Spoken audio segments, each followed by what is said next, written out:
Very much. I think you probably noticed the Capitol room is getting more and more beautiful. You can see the flags behind us of the different forces and the American flag and various others. It's, I think, quite spectacular. It's never looked this good, and hopefully we're going to do work that's never been as good. So I think that's basically what's happened in our first year. We've had an amazing year, and this will be our first cabinet after the year, so we're starting our second year. Tremendous progress has been made. I want to thank my entire cabinet for 12 months of unprecedented achievements. We really have. I mean, it's unprecedented. The numbers we've had on the economy and growth, you see them, and that's despite a Democrat shutdown. Without the shutdown, we would have picked up about 1.5 points more than already high numbers, record-setting numbers. So this has been, I think, and a lot of people say it, the most successful year of any administration in American history. First year, there's never been a first year like this, including the fact that we extinguished 8 wars, and another one we think is coming. Steve Witkoff's working very hard, and Jared and everybody else, and I think it's coming. It was just announced that the murder rate in our country is the biggest drop ever recorded. It's at the lowest level in 125 years. First in recorded history, it's the lowest in at least 125 years. That's a wonderful thing. And the crime is way down, and one of the reasons is we've taken a lot of bad people and gotten them out of our country. In some cases, they're so bad that we put them in prison because we don't want them to even take a chance of coming back in, even though our border is very secure, record-setting secure. We had 0 illegal aliens being admitted into our country for the last 8 months. That's hard for even me to believe, but the people that make up the lists are supposedly nonpartisan, but I would say they lean toward the Democrat side. And if they say that, I'm all for it. As you know, we've had a situation take place with respect to Venezuela. I want to just thank General Kane and his staff. Well, the job that they've done is incredible. Nobody's ever seen anything like it.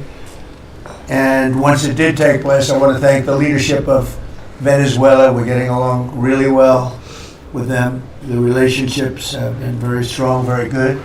And they have informed me that they feel there's very good security, very strong security. We're working with the various people involved, including Chris and Doug and everybody on the oil.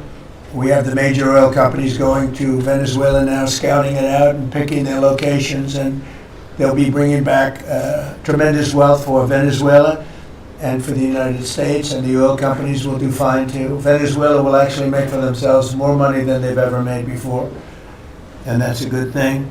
And the people of Venezuela were literally in the streets waving American flags. They were so happy. And the people in our country, like in the Doral section of Miami, which is considered little Venezuela, they're thrilled. And I just spoke to the president of Venezuela, informed her that we're going to be opening up all commercial airspace over Venezuela. American citizens will be very shortly able to go to Venezuela, and they'll be safe there. They'll be safe. It's under very strong control. And the people of formerly of Venezuela, some want to go back and some want to go back to visit, and they're going to be able to do that. So I've instructed Sean Duffy and everybody else concerned, including the military, that if you would, by the end of today, I'd like you to have the airspace over Venezuela. Planes can go to Venezuela opened up. Okay? Yes. Thank you very much. And I want to thank all of the people in Venezuela for what they went through, and I want to thank the leadership for really they're doing a good job. And just as I promised, we've defeated the Biden inflation nightmare and achieved explosive new economic growth. The Atlanta Fed is predicting an astounding 5.4% GDP growth in the fourth quarter, and that's despite the fact that we had a Democrat shutdown. We would have had that number would have been 7%, which is a number nobody's ever heard of. And we've been given great national security because of tariffs, and we've also been given unprecedented income because of tariffs. Part of the income that we gave, $12 billion, we gave to the farmers of our country, so that yesterday I was up in Iowa, and they were very happy, Madam Secretary. Yes, sir. They were very, very happy. They were Very great. cool. So the GDP growth in the fourth quarter was great. And it's going to be, I think we're going to have an amazing and incredible year. Hopefully we won't have a shutdown. We're working on that right now. I think we're getting close. The Democrats, I don't believe, want to see it either. So we'll work in a very bipartisan way. I believe not to have a shutdown. We don't want a shutdown. And just yesterday, the S&P 500 hit 7,000 for the first time ever. There's never been any time at which it's done like that. And the other stocks also, I think it was 52 times for the Dow, had hit a record high. But the 7,000 was not a number that was even thinkable if you go back a year ago.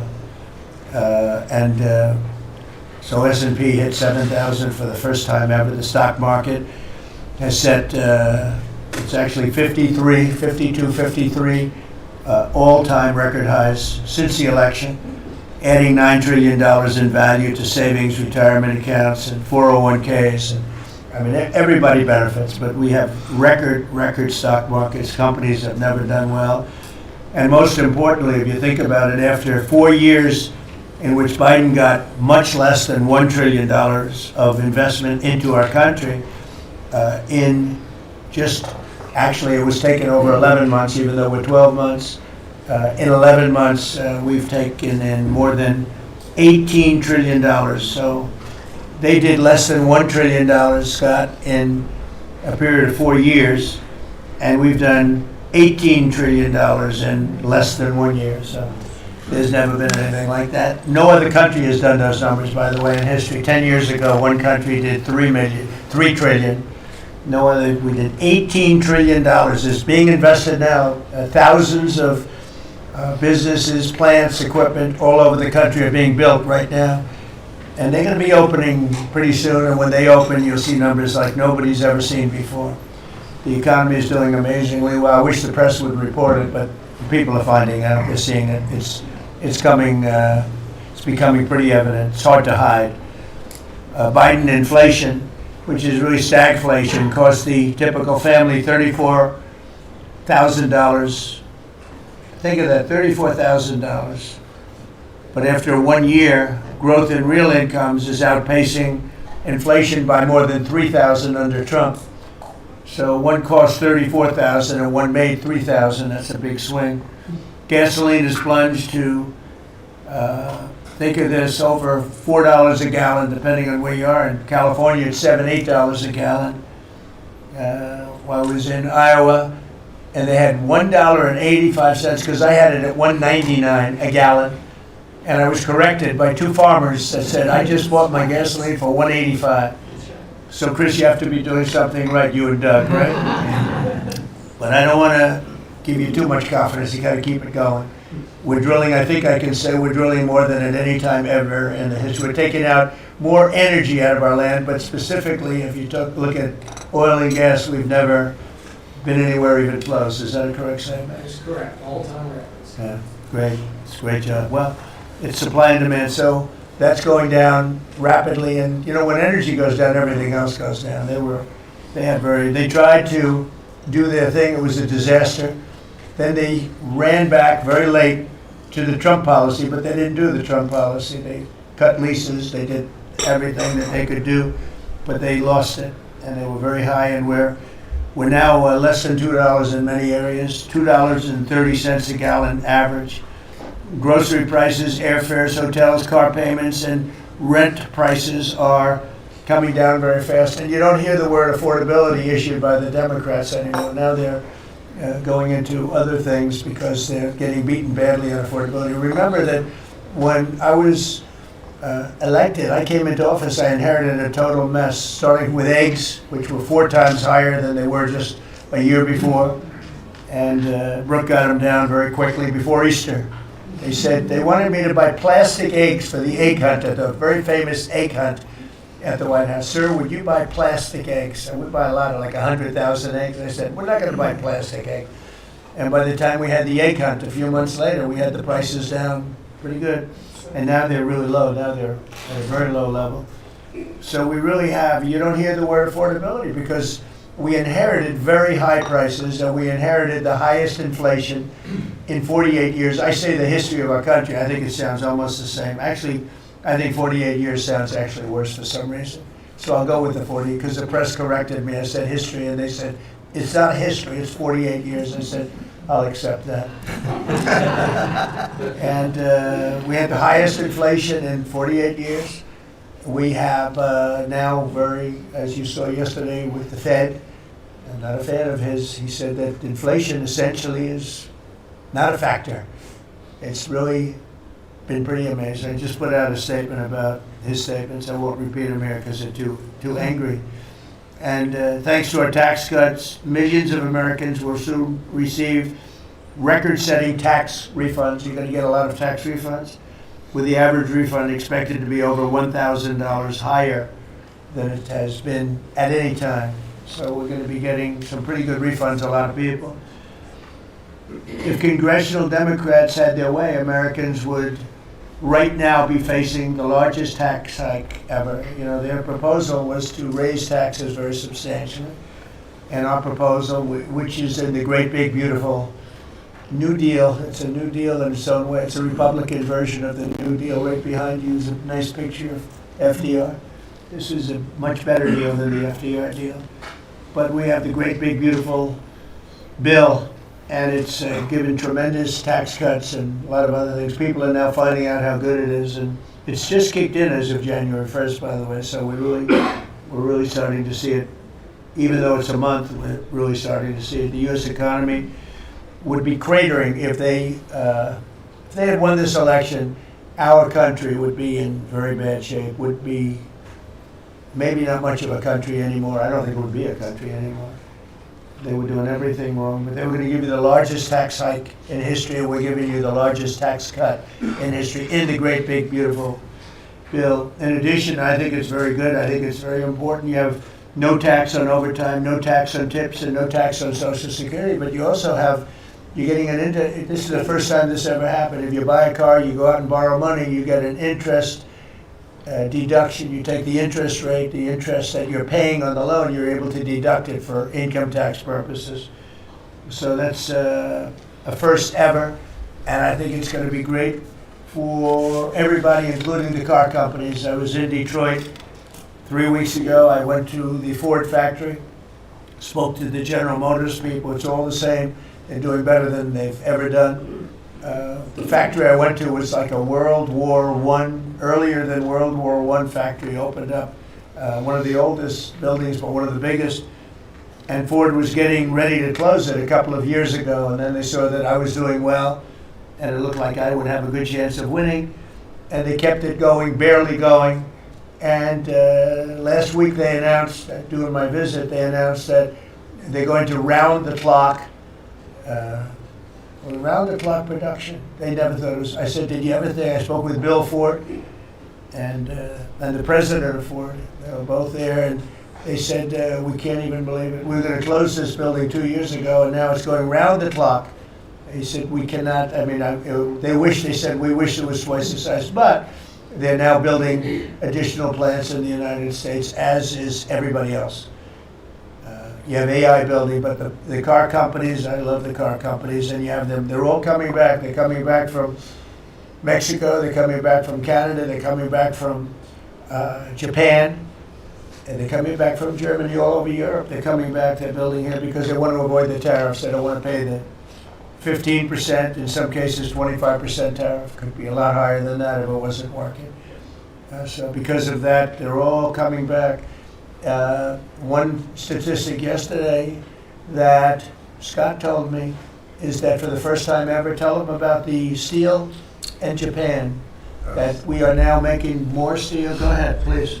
So yesterday they reported for the first time in 26 years, the United States of America produced more steel than Japan. And that is entirely driven by your tariffs. Thank you.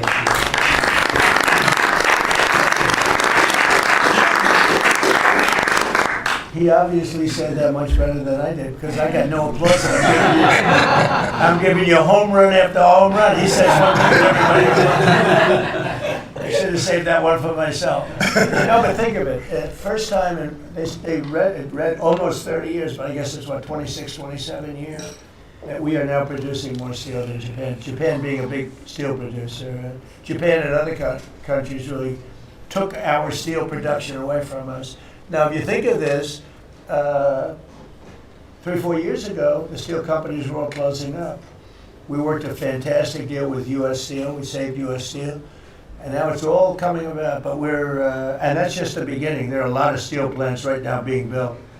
So that's an amazing number. Nobody would have believed that. If you would have said that 3, 4, 5 years ago, people would have said, yeah, it's not a true fact. But so it has to be true, because otherwise you question me on everything. I have to be extremely accurate. I don't exaggerate. I don't want to exaggerate, because you will call me. You don't call other people, but you would call me under my most favored nation spot, which I think is the most important thing, Bobby, of all what we've done, because we're bringing drug prices down by 80, 90%, depending on the way. You could say 5, 6, 7, 800%. Depends on the way you want to calculate it, right? But let's go the old-fashioned way. But drug prices for prescription drugs will be down 80, 90%, 75%, 68%. They've only gone up for years and years and years. They've only gone up, and now we're going to have essentially the most favored nation. We're going to have the most favored price in the whole world. Whatever the lowest price in the world is, that's what we're going to pay. And I don't want to go into a big deal, but nobody else could have gotten this, but this administration. I'm being very nice when I say that. The cost of prescription drugs is coming down by a number that was never even thought of. This will have a huge impact on healthcare, by the way, because obviously drugs are a big part of healthcare, and it will help repair some of the Unaffordable Care Act's damage that they've done, because the Unaffordable Care Act, which is Obamacare, it's unaffordable. It's not affordable, and it's a disaster. And hopefully we will be paying money directly to the people instead of giving the insurance companies the money. They'll go into a healthcare savings account or whatever it is. But think of it, we pay the money, billions and billions, really trillions of dollars going to insurance companies. We want that money to go to the people. They buy their own healthcare. And it's so popular. The problem we have is the Democrats are owned by the insurance companies. They're literally owned lock, stock, and barrel by the insurance companies, and they hate it. But the people love it, including all Democrats. So I think we'll perhaps be successful with it. But it was an idea I had. I read the papers, and I'm reading one of the stories about the insurance companies, how much money they're making, where they received billions and billions of dollars for this stuff from the United States of America, and their stock has gone up by 1,400%. Think of it, 1,400. One went up 1,700%. Numbers went up. If you go up 1,000%, you're doing bad in that business, right? And it's all because of the money. Not all, but mostly because of the money the United States pays the insurance companies. They say, this is big stuff. And I asked somebody, why don't we just pay the people directly?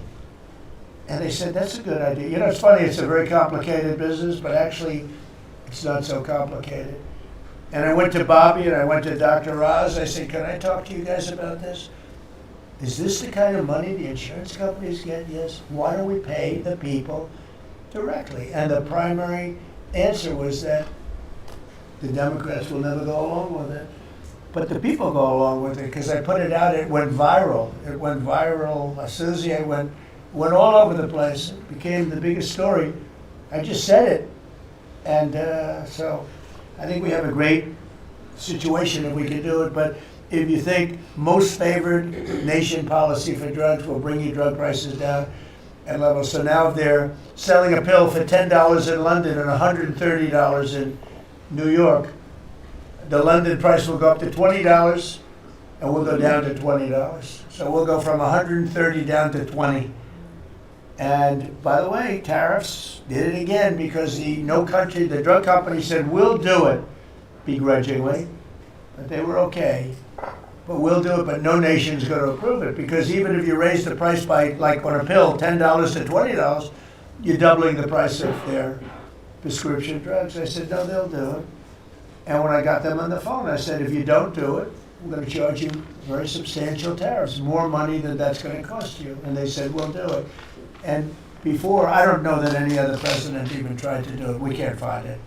But if they did try, they wouldn't have gotten through the companies. They wouldn't have gotten through the company, and then they wouldn't have gotten through the country. I spoke with Macron. He was the first one. He was not at that time wearing sunglasses. And he said, no, Donald, I will not do this. I will not. I won't even consider. You're asking me to double the price. I said, you have no choice. You have to do it because you guys have been ripping us off. In other words, the whole world, we've been subsidizing the whole world on drug costs. That's why they were $10 and we'd be at 130. As an example, there were many examples. I could give you examples even worse. He said, no, I will not do that. And I said, yes, you will. 100% you'll do it. He said, no, I won't do that, Donald. You're asking me to double the cost of our prescription. We will not do that. I mean, look, you've been ripping us off now for decades. We're not going to do it anymore. You can do it under Biden and Obama and other people. You're not going to do it under us. We won't do it. I said, well, if you don't do it, I'm going to charge you a 25% tariff on all of your wine, champagne, and everything else you sell into the United States. He said, like I said, I will do it. And that was the end of the conversation, right? That was the end of the conversation. So now we have favored nations that everybody said would be impossible to get. And I then had the same conversation with 15 other countries. Every one of them agreed. After a short conference, they all said no. And then within a matter of seconds, they said, we would be very happy to do that. Thank you for asking in such a nice way. And it's, it's a great achievement. I think it's going to be one of the best achievements we've had in this country in a long time. So we're going to be knocking drug prices down at levels never seen before. I want to thank the drug companies because once they agreed, they really did, they felt it was very unfair. One of them told me it's actually a relief to agree because this has been just a rough thing for me, to justify it. Because they couldn't justify it. I said, how come in London I can buy something for $10 and in New York I have to pay $130? And they go, well, it's research and development. I said, yeah, but you have research and development from them. Made in the same factory, made in everything. This is where my friend, who's very successful, I told you, a seriously overweight person, he takes the fat pill or the fat shot. And he was in London and he said, cost $87 there, cost $1,300 in New York. What's going on? He called me up. And I knew that, but he put it in a very blunt way. I've known him a long time. He's a crude individual, but smart as hell, made a lot of money. But he just thought it was sort of ridiculous. He happened to be in London and he got the shot, Ozempic, I think, or one of them. And I told him it wasn't working. It was, for him it didn't work. But he brought up a good point. It didn't work. I told him, he knows who I'm talking about. He's going crazy. He begs me not to mention Not it. talking about me, Liz. It's not our great vice president. No, but he begs me not to mention his name because he's become very famous without mentioning his name. And he is actually a very well-known business person. But he did make a point. But I knew the point very well. We were always paying far more than any other nation. We were subsidizing the world. Right now, there's no more of that. So we're going to be bringing the drug prices down at numbers never seen before. It's going to have a huge impact, positive impact on healthcare. So with that, we are going to ask a couple of people to say a few words. And we're not going to go through the whole table because the last time we had a press conference, it lasted for 3 hours. And some people said he closed his eyes. Look, it got pretty boring. I love these people. But there's a lot of people. It was a little bit at the boring side. But I didn't sleep. I just closed them because I wanted to get the hell out of here. Some of them, I didn't sleep, by the way. I don't sleep much. But it's funny. Some of them got me in a blink. When you go like, and they took me as at the closed segment of my cycle. They said he's sleeping. And besides that, Marco, between these two guys, if I was sleeping, they'd be waking me up very fast. They'd be knocking me, come on, you gotta wake up, boss. But no, we've had great meetings. Look, we're the most transparent presidency by far, and I love going around the room, but we're gonna pick a few people. I think I would like to ask Steve if he could just give us a brief description of how well we're doing in the Middle East, because we have peace in the Middle East now. There's a couple of little minor flames that we put out very easily. And very importantly, we got our last hostage back, which is incredible. Unfortunately, this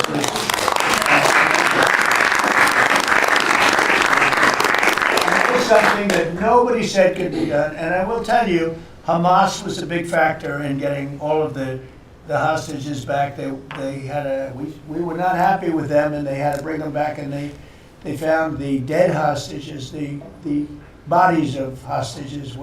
And those parents wanted their sons back, I think in all cases sons.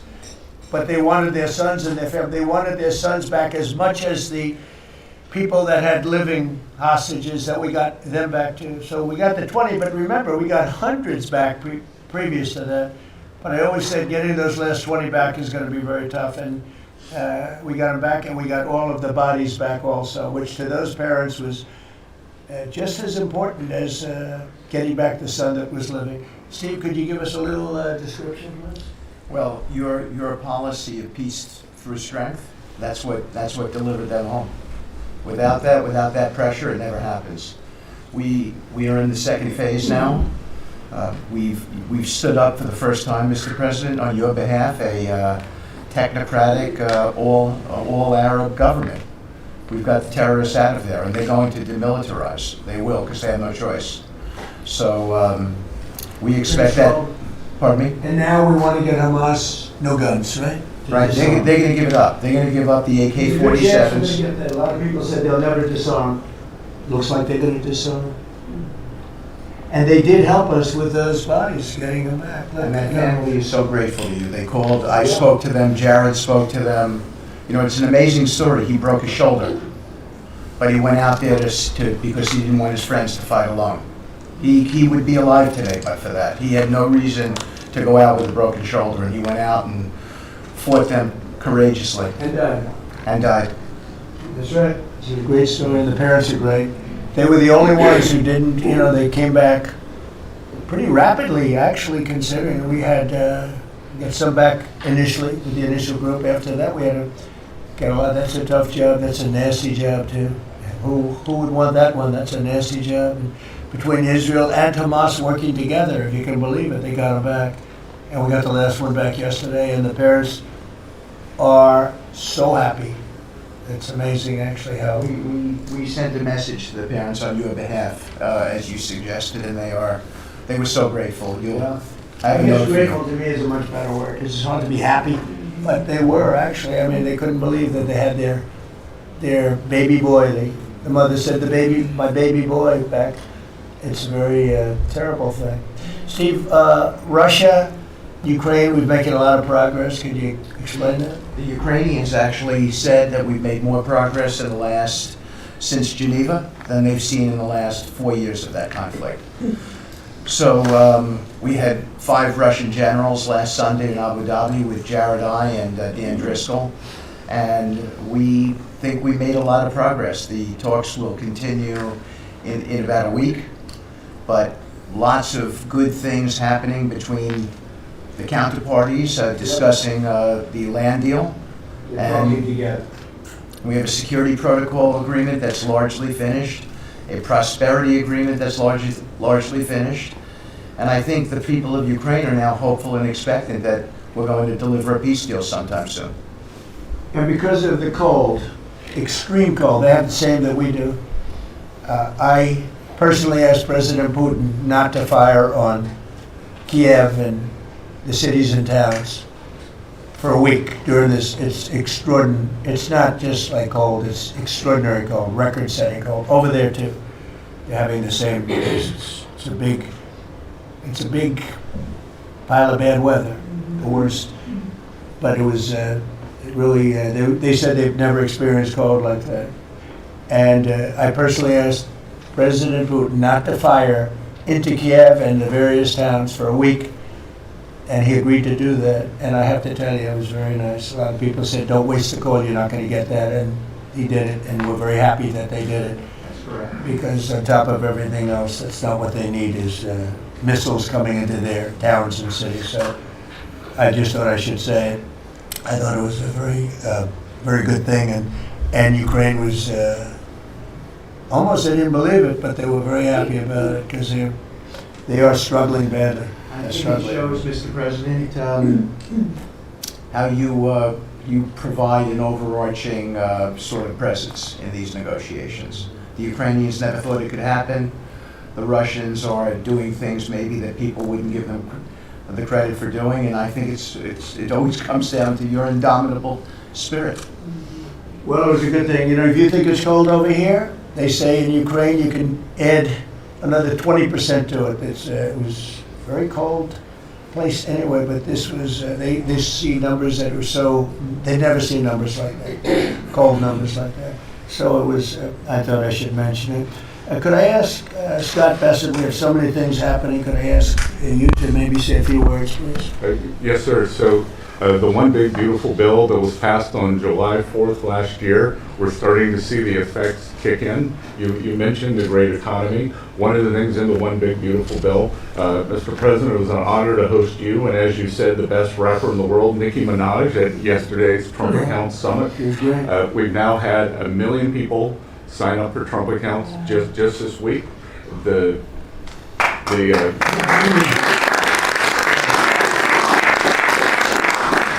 think there'll be 25 million families who are eligible. The segment that you and she did has 1 billion hits. 1 billion hits on the internet. So we're telling everyone, go fill out form 4547, trumpaccount.gov. So thanks to you, the Trump accounts, the next generation's America will benefit from today's record-breaking economy, record-breaking markets. Sir, when we came in, the Biden administration had destroyed the American people with the 3 I's: immigration, inflation, and interest rates. Immigration, check, you close the border. The inflation, as we've heard, back down to target. Prices are coming down. And interest rates, we hope there's more on the way. We've got gains in wages, low prices, and I think 2026 is going to be the year for the Trump boom. It's going to be a supply side boom. I enjoyed the trip out to Iowa. In the diner, the staff there was thanking you for the no tax on tips, and they're expecting big refunds from that. We saw the CEO of John Deere, who said, thanks to your tariffs, new plants in Indiana and North Carolina. Two massive plants being built by John Deere. And he's the chairman and CEO, a wonderful guy. And I said he was at the event we had in Iowa, which is appropriate, John Deere, Iowa. But I said to him, so what are you doing? He said, we just announced 2 massive plants. In fact, they're going to have one plant for excavators. And he said, there hasn't been an excavator built in this country in 50 years or something. He said, they're taking it out of Japan and they're moving it into the United States. They're 2 very big plants. And I said, so why are you doing it? He said, because of you and because of tariffs. I said, if we didn't have tariffs, would you be doing it? He said, absolutely not.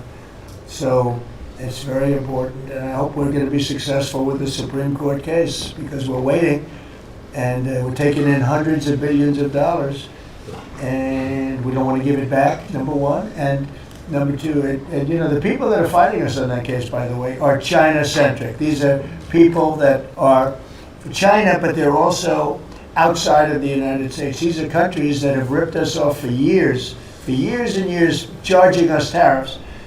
And now we're doing an amazing job, and we're getting it back. We're getting it all back and then some. And they're the ones that are leading that lawsuit that we have in front of the United States Supreme Court. So it's a very important lawsuit for our country. And hopefully it's going to work out.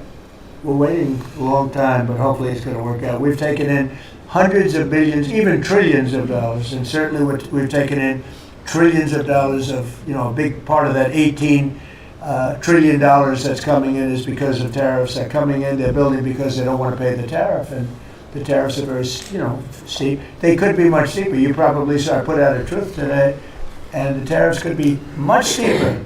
We've been actually very nice about it. But even being nice about it, we've taken in hundreds of billions of dollars, and honestly, they've given us tremendous national security. The power that we have because of that, they have given us tremendous strength and national security. Go ahead, Scott. Yes, sir, and the IEPA power you used on the tariffs, as you said, we're bringing in tens of trillions of investments. The tens of trillions of investments turns into factories construction, which turns into factory jobs, which turns into consumer spending. You've right-sized the government, so government employment is down, private sector is up. Growth was a stunning 4.7, 4.8% in the past 2 quarters. Biggest back-to-back gains in a decade, and we are doing that with government finances improving. So that will bring down the borrowing costs, the calendar year budget for 2024, 7% deficit to GDP, highest when we weren't at war, not in a recession, all the way down to 5.4% and getting better. Biggest decline since 2014. Generational gains in productivity, soaring productivity. We're going to lift workers' pay, record high prices, record high profits, and stock prices are soaring. You got a manufacturing renaissance, and all the key inflation metrics are trending lower. Over the past 3 months, the consumer price index is just 2.1, and core prices are even lower at 1.6. And I think that could trend below 1, given energy, as you talked about, the pharmaceutical discounts, and rents. So we're expecting a great year in 2026, Mr. President.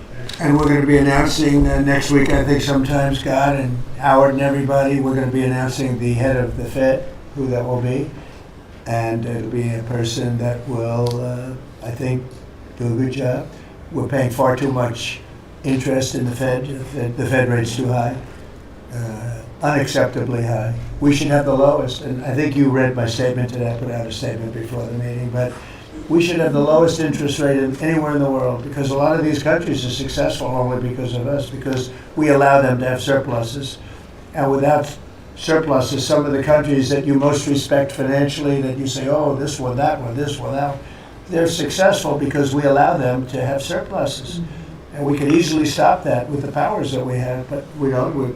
We took some of it, but we took really just a small portion of it compared to what we could take if we wanted to. We should have the lowest interest rate anywhere in the world. They should be 2 points and even 3 points lower. And if it was, each point is the equivalent of, I would say, $500 billion. So if you got 2 points low, you have $1 trillion in saving, and it's almost, if you call it just a paper expense. You can do it with a pencil. It's not cutting. It's not saying we have to get rid of jobs, or it's just like literally so easy to do. But we have a guy that doesn't want to do it because he's, I think he's politically biased. I really do. I believe he's politically biased because most smart people say it's not even a question.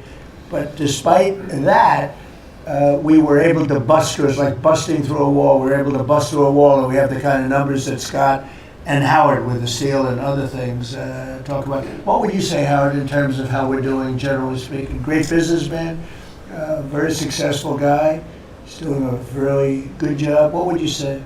Well, no one, before you walked in the door, no one thought our economy could grow 2%.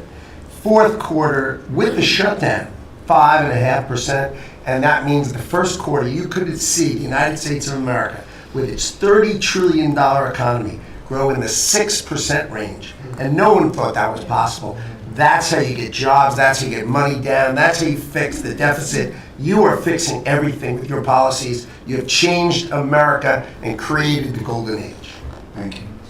And with the help of the Fed, because we really, we want help, not hindrance. Why would the Fed hinder? But with the help of the Fed, with the right choice, if we make the right choice, a lot of times you make a choice, you think it's good, and it turns out to be not good.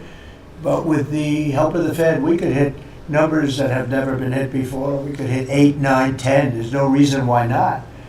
And, I talk about, if you go back 20 years, 25 years, I'm old enough to remember. When we had good news, when you announced good news, the stock market went up. You announce anything good, the stock market went up. You announce bad, the stock market went up. And that's the way it should be. But now it's, over the last 15 or so years, if you announce good news, that means they're going to raise interest rates because they want to kill it.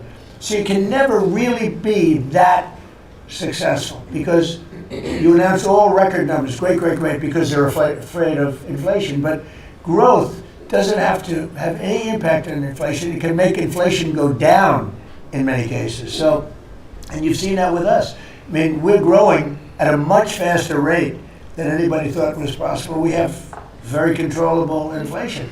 With Biden, we were getting killed, and we had the worst inflation in 48 years in history, in the history of our country. And that's with going down. So growth is a great thing. It doesn't mean inflation. And I want to go back to a system where when we announce good news, they say that's great. We can lower interest rates instead of raise interest rates. And by the way, if inflation comes, we'll take care of it when it comes. But you know, they're trying to guess it, and they're trying to get it 10 years before in advance. And you know, we want to make this country greater than ever before, and I think we're doing that. But we want to make it that when we announce great news, everything goes up. If we announce bad news, that happens too. We bring it down, and we control, and we do what we have to do. But we can have numbers in the upside like nobody's ever seen before. I want to ask Bobby to say a few words, if he would, about some of the incredible things that we've been doing in your department with Oz and everybody else. Mr. President, we're in the process of implementing your great healthcare bill, which is going to increase affordability, drive down costs, and increase the quality of healthcare for every American. You mentioned MFN, Most Favored Nation. We now have agreements with 16 to 17 drug companies. And you asked us to do something. You know, Clinton had promised to do this, Biden had promised to do this, Obama, Bush had all promised to do it. None of them succeeded. It was regarded as impossible, and you made it 10 times harder. As you said, not only do I want MFN, but I want them to all reassure their production to this country. And they don't have any money to do it because we've taken it all from them. And I want to make sure we continue to lead the world in innovation. We succeeded in all of those goals, and the proof that we did that is after we signed those agreements, the stock prices for those companies went up $1.3 trillion. Amazing. And they are reshoring. Eli Lilly is building 6 new plants, including an API plant. So the next time that we have a pandemic in this country, we're not going to be stuck buying API from China, who cuts us off.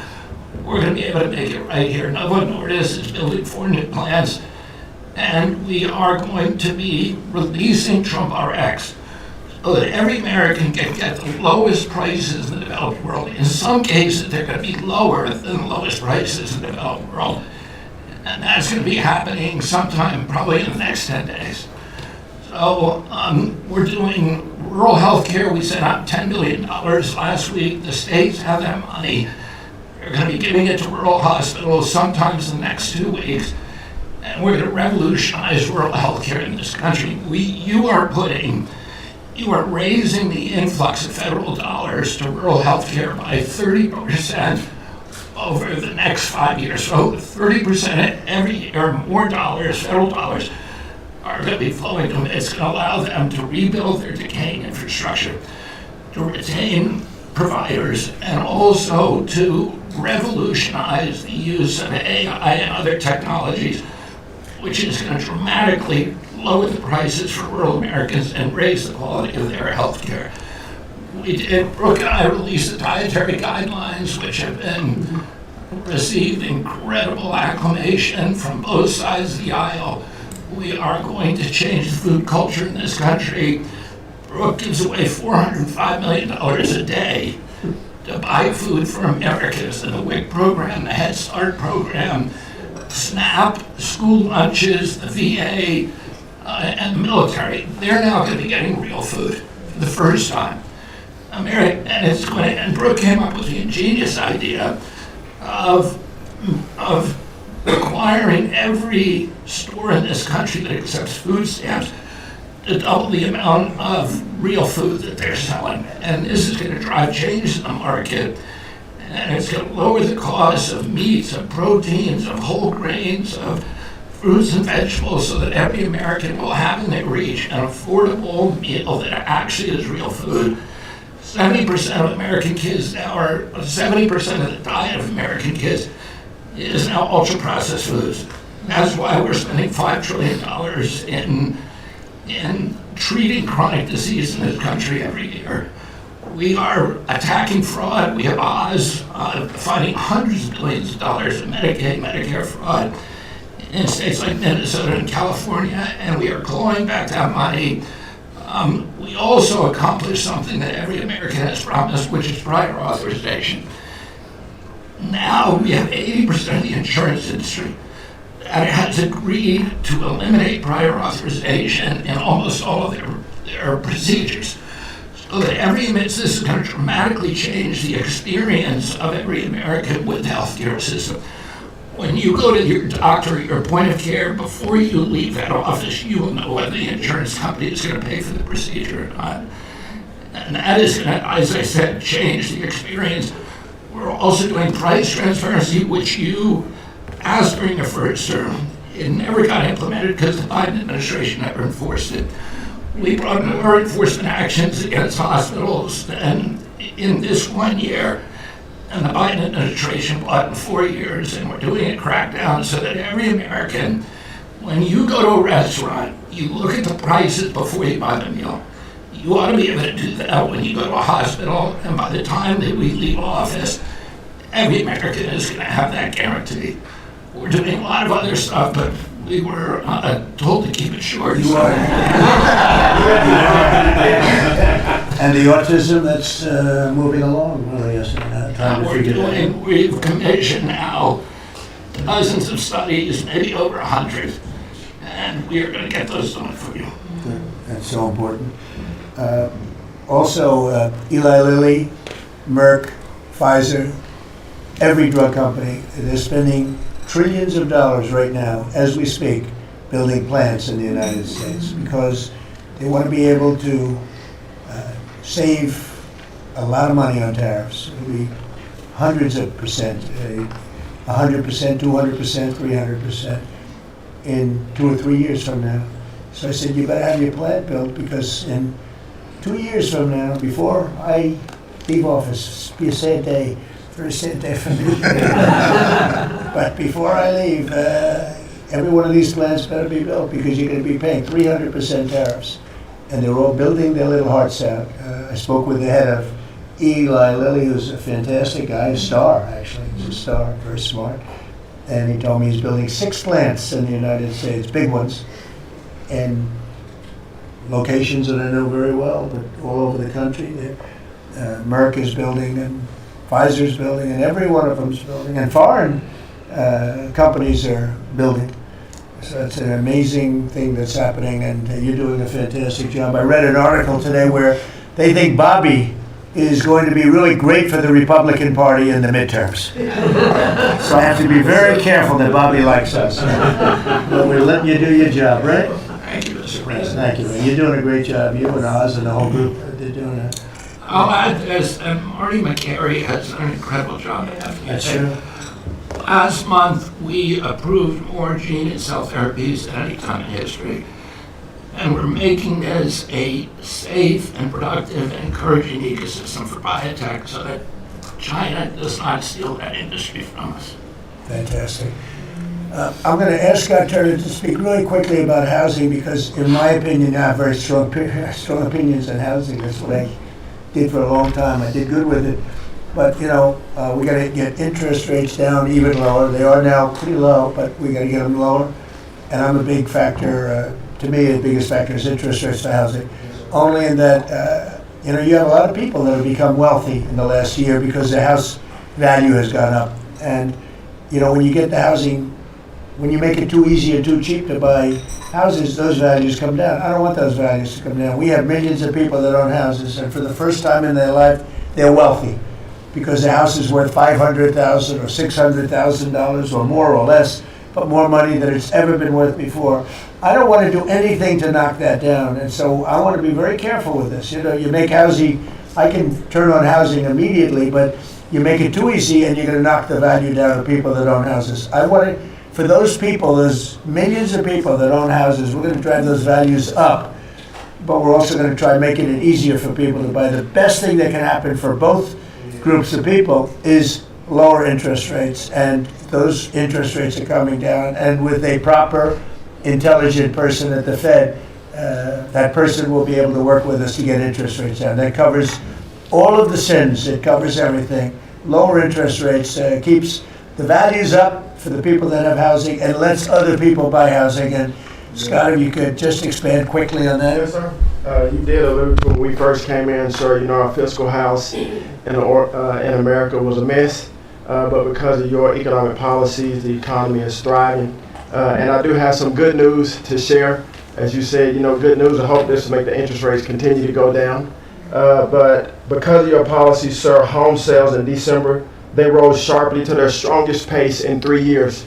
A lot of people, when we first came in, and particularly young people, were concerned and asking the question whether they would ever be able to afford to buy a house in America, which is the American dream. The 30-year fixed mortgage rate dipped to a multi-year lows, driving monthly payments down for the 2 years at the lowest levels. So more people can get a mortgage now, more families can be able to afford to get a home and achieve the American dream. At HUD last year, we helped and supported over 1 million people through FHA and Ginnie Mae to be able to buy a home. 500,000 of those were first-time home buyers, and hundreds of thousands of our veterans we supported. And so that's good news that millions of people in our country are now beginning to buy homes. We also, sir, saw that you are, and we're working with you, making bold action to ban institutional investors from buying single-family homes. Those homes are for the American people. So, sir, thank you for your leadership on that. Also working with Director Pulte over at FHFA to buy $200 billion worth of mortgage-backed securities, driving down even more the cost to get a home. And so we're grateful for those actions. Also, the One Big Beautiful Bill has been tremendous, making the low-income tax credit increase, working with Secretary Bessent at Treasury to produce more projects and more homes in America. And the One Big Beautiful Bill also made our beloved opportunity zones permanent. And the media doesn't talk about opportunity zones very much, but I'll do it today because I know that they have been transformative in our country. Over 1 million people lifted out of poverty, sir, in opportunity zones, 300,000 new units of housing in opportunity zones, and a 3.4 increase in the value of houses. And by the way, we have to give him credit. Senator, he's a great guy. Tim Scott came to see me. First administration, first term, and he had this idea for opportunity zones. And he gave me the idea, we did it, we implemented it. It's one of the most successful programs in the history of our country, and nobody talks about it. The press doesn't talk about it, but I want to just tell you, Tim Scott, Senator, South Carolina, did a great job, right? Did a wonderful job, yes, sir. Did a good job, he's a good man. Yes, sir. And so those have been made permanent now. Will help millions of Americans to be able to afford to buy homes. Also, the One Big Beautiful Bill has been allowing HUD to make sure, working with the Department of Homeland Security, that every person that lives in HUD-funded housing is an American citizen. A blind eye has been turned prior to us being here to people living in HUD-funded housing, but no more. We're going to take account and transparency to make sure. And sir, there's a lot of crime that goes on in public housing, but we're coming after the criminals and making sure that everybody in there is an American citizen. So thank you for your support. We are now have taken possession of our new building in Alexandria, and we're going to save the American taxpayers hundreds of millions of dollars. So, sir, thank you for your support and your leadership. Thank you, Scott. Great job. Appreciate it. One of the things Scott said, though, is, again, existing housing, people that own their homes, we're going to keep them wealthy. We're going to keep those prices up. We're not going to destroy the value of their homes so that somebody that didn't work very hard can buy a home. We're going to make it easier to buy. We're going to get interest rates down. But I want to protect the people that for the first time in their lives feel good about themselves. They feel like they've, that they're wealthy people. And I want them to understand that, there's so much talk about, we're going to drive housing prices down. I don't want to drive housing prices down. I want to drive housing prices up for people that own their homes. And they can be assured that's what's going to happen. Chris, could you say a few words about energy, please? You bet, Mr. President. I can say with confidence that your energy dominance agenda is firing on all cylinders. The United States oil production today is greater than Saudi Arabia and Russia combined, the number 2 and number 3 producers. Our natural gas production today is greater than Russia, China, and Iran combined, the 2nd, 3rd, and 4th largest natural gas producers. Huge production in the United States. Secretary Burgum at the Interior Department has taken in more money on oil and gas lease sales in the first year of this administration than the entire 4 years of the Biden administration. And beyond oil and gas, 6 new coal leases under this first year of this administration from the Interior Department, and coal production is growing again in the United States after years of decline. And this beautiful clean coal was the MVP of the huge cold snap we're in right now. I can say with some confidence, hundreds of American lives have been saved because of your leaning in and stopping the killing of coal and revitalizing coal. Coal, over the last few days, where we're at peak demand in electricity, has delivered 20 times more electricity than solar and batteries. Think about that, 20 times more. Because coal doesn't mind very cold weather. Right? Clean, you're not allowed to say the word coal without proceeding by saying clean, beautiful coal. Clean, beautiful coal. It's not affected by bad weather. Rain, snow, sleet, freezing cold. How does it react under freezing cold weather? It steps up and delivers big time. In fact, what coal did during this storm was deliver massively more electricity than it was delivering a month ago. Because we needed far more electricity. Who can step up? The windmills, by the way, are all frozen, you know, they don't turn. The windmills aren't turning. The windmills that these fools paid for, the fool is this country. Because the people that have the windmills get massive subsidy, and they make a fortune on windmills that don't even work, and they don't produce anywhere near what they should be. And it's the worst, most expensive form of energy there is. And by the way, Europe is destroying itself with the stupid windmills they're putting all over their beautiful areas of most magnificent landscapes in the world, and they're just destroying. Europe better get smart. Between immigration and energy, they're destroyed. It's not recognizable. They've got to smarten up before it's too late. Please go ahead. Yeah, in New England, with somewhat European energy policies, at peak demand time, very cold in New England, wind, solar, and batteries that you were just speaking of delivered less than 3% of the electricity needed at peak demand time, and that's when it matters. Because if electricity goes out when it's very cold, people die. Over 200 people died in a smaller cold snap during the Biden administration. This was massively larger geographically. We've had no failure of the electricity grid, no failure of long-distance transmission lines. Local distribution lines have iced up and come down, and we have people from all over the country working to get those back up because people need their lights back on. But your energy policies deliver just a dramatically different outcome for the American people. If we continued the Biden-era policies for one more year, continued to shut down coal plants, continued these crazy climate restrictions that wouldn't even let power plants run at maximum demand time, we hadn't liberated all the backup generators that are sitting there. We gave up on emergency approval. So a lot of those plants that were going to close, coal plants that were modern and good and threw up very little problem, and that were really powerful. You know, by the way, China does most of everything they're doing with coal. Not that we want to copy anybody, but you know, they make the windmills, but they don't have a lot of wind farms. Somebody ought to look at that. How many wind farms do they have? Very, very few. They make them, they sell them, they make a fortune, but they don't use them. So the coal, I understand they're using it also as a great backup. So you build a plant, but they have it as a backup in case of tragedy, in case of really bad weather, et cetera, et cetera. They actually store coal on the site of other plants, so that if they need emergency energy, the coal is always going to be there, whereas other things aren't. Is that correct? Exactly. Coal just stepped up here to 25% of our electricity during this high demand time. Natural gas, coal, and nuclear, they are what run the American electricity grid. The others are ornaments and often expensive And you ornaments. stopped plants from being demolished, right? 17 gigawatts of coal generation plants were slated to close last year that were stopped from being closure by this And if administration. they were closed, we would be really tight on energy. We would have had significant blackouts at these peak cold times, and extrapolating from the last storm during the Biden administration, I think at least hundreds of deaths. Because in the South, a lot of heating is done with electricity generation. If those grids go down, people die. So these, and when going back to the Working Families Tax Cut Act, the one big beautiful bill, that got rid of $500 billion of subsidies, energy subsidies, that do nothing but make energy more expensive and less reliable. And under this administration, we've spent massively less on energy, and we've delivered massively more on energy. And when you have more energy of lower prices. It's a fantastic job. You and Doug. Doug said, you got to get this guy Doug.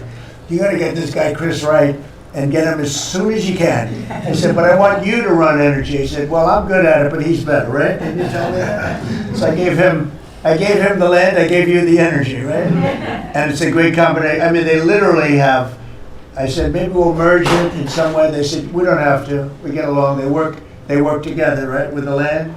He's got the land and the energy. He's got the knowledge to take it out. It's been a good combination. This administration, the whole administration, and your leadership has been very focused on energy, because we can push down energy prices, we can lower costs on Americans, and we can raise wages by bringing jobs and opportunities here.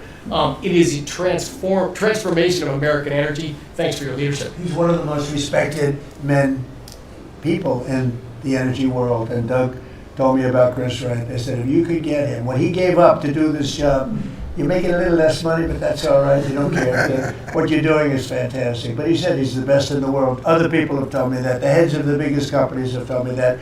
And it's really panning out to be so. We appreciate it very much. It's great.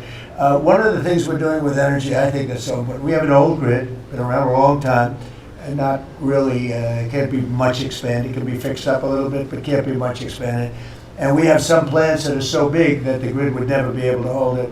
We're allowing them to build a electric producing plant, mostly electric, but they can use nuclear to do it, they can use oil and gas, they can use coal, they can use whatever they want. I think many are choosing oil and gas because it's there, it's tried, it's true, it's plentiful, it's inexpensive. Some are going nuclear, some are going both. Many are going all three. But the plants, you read, well, how do we ever fire those plants? Because to do this, we need 2 times the electricity we produce in 1 year for the entire country, which is almost hard to believe. These buildings are so big. They're going up now. So I did something that nobody thought was possible also. When they build their building, they build their own electric generating plants. And we are seeing some of the most incredible designs you've ever seen. So we don't need the grid. I read an article in the Wall Street Journal saying, oh, we're falling behind China. We're not actually. We're leading everybody because I'm letting them build. The government would never be able to do that. Now, China's a different kind. They build, they do things that you got to hand it to them. President Xi, they build vast amounts of energy. They don't have certain constraints that we have in this country, but we're more than topping them. We're leading China by a lot on AI, and it's primarily because I'm allowing them to build with their plant their own electricity. If they had to rely on the grid, they wouldn't have any power. You wouldn't have any power for anything. And they're building the electricity. And one of the reasons I'm able to do that is we have a very capable man in the room named Lee Zeldin. He may be in the room someplace. He's at his normal place. He's there. He's always there. Most reliable, solid guy. And he's done an amazing job. Could you just explain that? And also, because of the fact he's so good, California has a problem. The hardest permit to get when they lost 25,000 or so houses, which shouldn't have been lost, they should have allowed the water to come down from the Pacific Northwest, which was very plentiful. But they didn't do that. They lost 25,000 houses. Lee and his team gave them the most complicated permit within 20 days. Everybody, every single house that burned down got the federal approval. Unfortunately, it's well over a year. And the state and the city, that's Gavin Newsom, and the city, the mayor who's grossly incompetent, by the way, they have been unable to give permits. There are like 3 houses being built. Out of thousands and thousands, they have no permits. So I read about a week ago that it's possible because of what's happened whether you declare national emergency or something. These people are they're dying to build their house. They want to do something that I could put somebody in charge from the federal government. Congratulations, Lee. And I'm putting Lee Zeldin in charge of getting them their permits, city, federal. You have the federal, you need the city and state. And I hear you have great powers over them if we want, and we're going to give you that power. We've already given you that power. So Lee Zeldin is going to work with the thousands of people that are dying to build their house. And I also recommend one other thing. Give them the house plus a 10% bonus. In other words, you get a bonus, you can build your house 10% larger. They've suffered so greatly, they've waited so long, and they should be given a bonus. So I think, and I've heard this has been done before, they get a 10% bonus. They can build a house that's a little bit larger than what they had before. And I'd like to have you take it over. Mr. President, your great Secretary of State was looking for another job. I was thinking about him, but he's pretty well booked. I watched you. He did a great job yesterday, but he's a little booked up. Let's go, Lee. Talk. No more ideas like that, Lee. When President Trump came into office, he immediately signed an executive order giving EPA 30 days to complete our Phase 1 hazardous material removal, so that the Army Corps can come in and complete their Phase 2 debris removal. So at first the response was that was going to be impossible. Good luck trying to get it done maybe by the summer. But we figured it out because operating at Trump speed, the president was just sworn in. We had to get it done, and we got it done in less than 30 days. The Army Corps then came in and completed the debris removal. So the federal government, while the governor has tried to accuse this president of not focusing with a laser on putting all the weight of the federal government to getting this done, it happened from the moment he was sworn into office. SBA came in.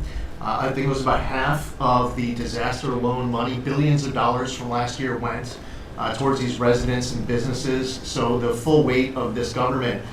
But right after I was sworn in, which was actually a year ago today, my first trip was to East Palestine because the vice president never forgets his home state. The second trip was going to Los Angeles. There were people with contractors all over Palisades and Eaton ready to rebuild right then and there. You're talking about a year ago. And now the frustration, the passion that we all hear from all of these Los Angeles residents. And President Trump, he's made it clear to us that he's heard enough. And the message should be heard loud and clear to that local leadership. They should be motivated listening to this right now. And when this cabinet meeting is over, if it hasn't been done already, is that they need to go into the office where these permits are just laying around, flip over tables if you have to, fire people if you have to, and get all of these approvals done so that people can rebuild their lives. It's been a year, and this president has had enough. So whatever you can do, that's going to be very important. And it's so sad, those people, we were there a few days after the fire, you were there when they were walking down the streets.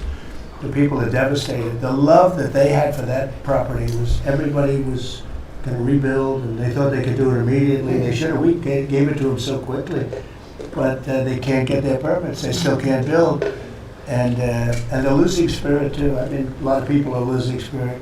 And the other thing I'd like to talk to you about and other people about that happen to be sitting around the table. They want to build a low-income housing project right in the middle of everything in Palisades. And I'm not going to allow it to happen, okay? I mean, maybe it's politically correct, maybe it's not.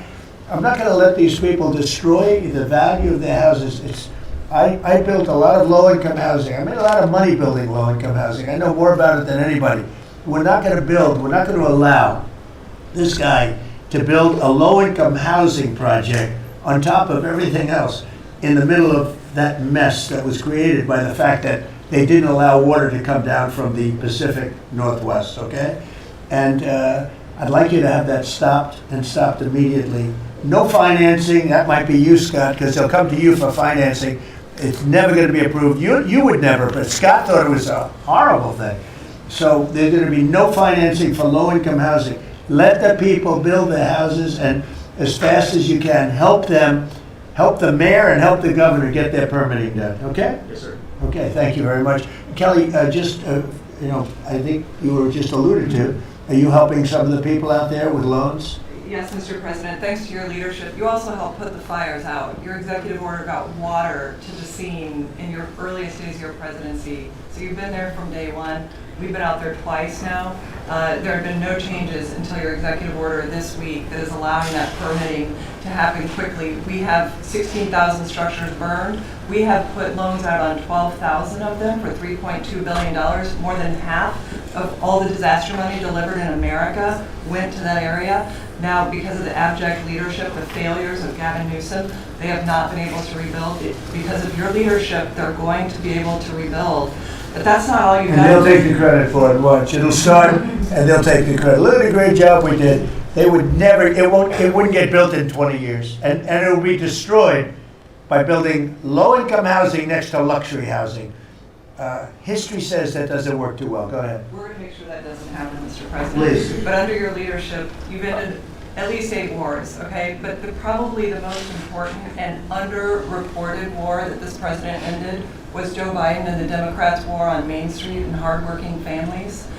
We've seen it as I've gone across the country this month, 10 different states, and we saw it when we were together in Iowa. Hardworking families, farmers, small businesses expressing gratitude, lined up to thank you.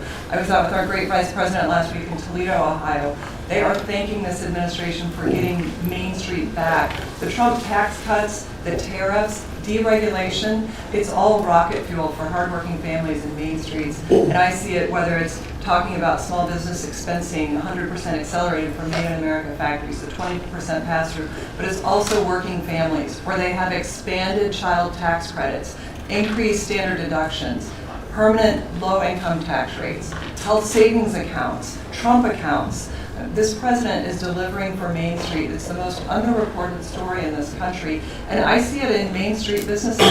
All-time small business confidence hit a record under this president last year after the Trump tax cuts. All-time small business formation now at 36 million small businesses and a record $100 billion out from SBA because a record number of people want to invest in this country and hire. And whether I talk to manufacturers about tariffs, they know that this president is bringing manufacturing back, just like Prince Manufacturing in Macon, Georgia. 500 employees machining parts for our defense, our agriculture, our automotive, our aerospace industry. They're going to hire 500 more people this year because of tariffs, because of the Trump tax cuts, and because of SBA lending. And I see this state after state as I've gone across the country, talked to hundreds of business owners, walked dozens of factory floors.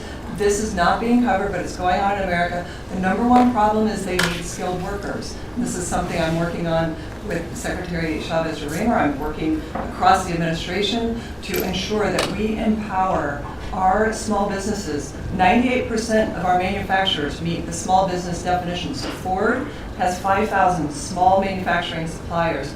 The $18 trillion you brought in is creating an economic boom like none we've ever seen before. We are going to have 7% GDP growth.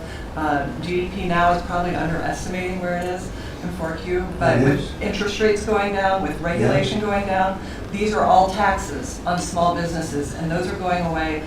And thanks to President Trump, your leadership, we are seeing Main Street boom. Hardworking families have $1,000 already in their pockets, and when they get their $1,000 refund text, I hope they all remember that every Democrat voted against them getting their tax refunds, because this is what our administration is doing, is powering your incredible economic agenda forward on Main Street.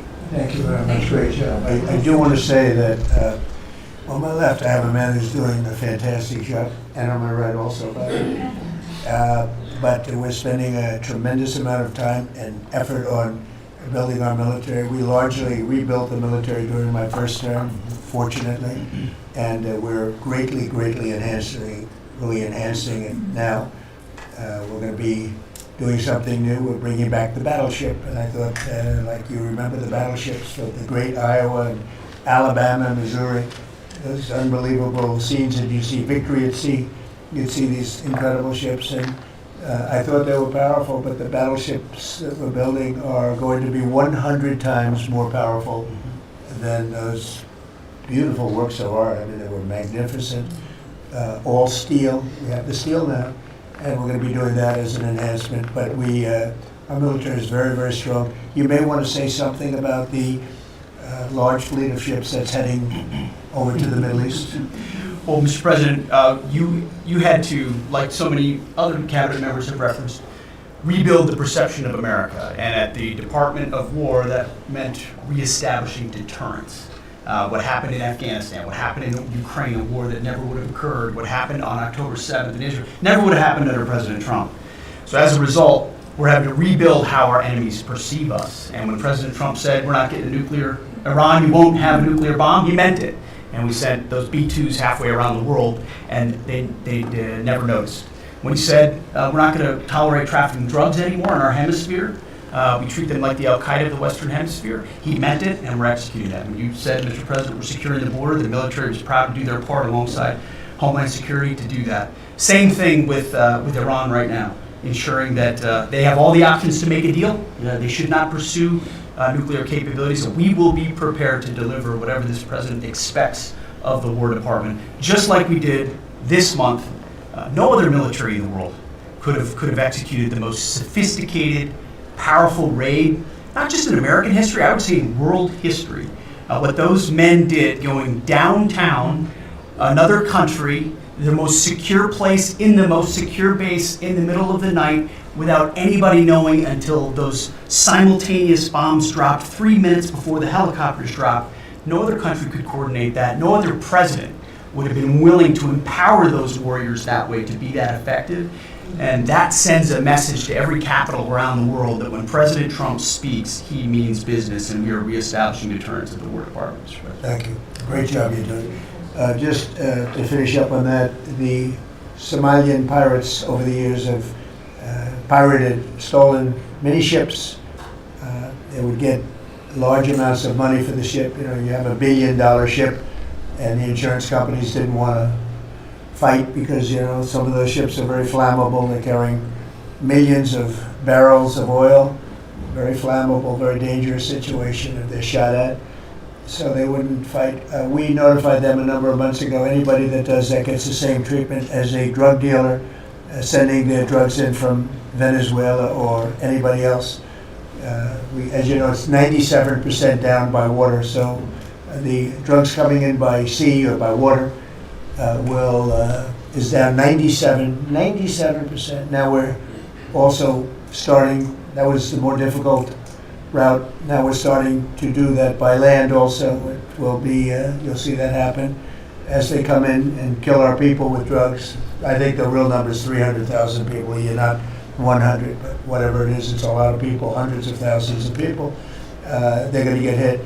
But also we added to the list the Somalian pirates that go out on a boat, similar type boat, actually not quite as fast, not quite as nice as you can imagine, but they get the same missile that we give to the people that are bringing drugs. And so far we haven't seen anybody going out. So the traffic is not being interfered with by people pirating our ships. Not our ships, ships all over the world. I said, make it for any country. We're doing the rest of the world a favor. And it's a very effective favor, but we see very little pirating nowadays. You used to have ships being taken every single, like 2 or 3 a week, these massive ships that be brought in to some place in Somalia, which I don't even know is in a country. We have Ilhan Omar left, and then she gives us lectures on the Constitution of the United States. These people are, what they've done to rip off our country is terrible, but the pirating has essentially stopped. They know that if anybody even makes a move toward a ship, they get the ultimate treatment. They will go to wherever they want to go, but it's probably not going to be to heaven. I can't imagine, but they get hit very hard, just like a drug dealer, just like the boats, the ships that are coming in. Every boat that comes in with drugs on it that we take out, we just saved 25,000 American lives. Each boat is the equivalent of saving 25,000 American, mostly American, but American lives. So I just wanted to let you know that, and Pete's been totally authorized to do that. And they know it's going to happen, and it seems that all of that brisk business that they had has been stopped in its right in its foot. So I just want to thank everybody for being here. My cabinet has been amazing. I like this much better than going around for 3 hours. We'll pick on the ones. Pam, you're doing great. We're all doing great. JD, if you'd like to say something, you can. Would you like to really quickly? He is, after all, the vice president of the United States. It's okay, sir. I'm here for the free coffee. I just say it's an honor to serve with this group, and we're doing a lot of good for the American people. I'm very proud of it. Yeah, we're very proud of the country. We're very proud of you. Thank you very much, everybody. Thank you. Thank you.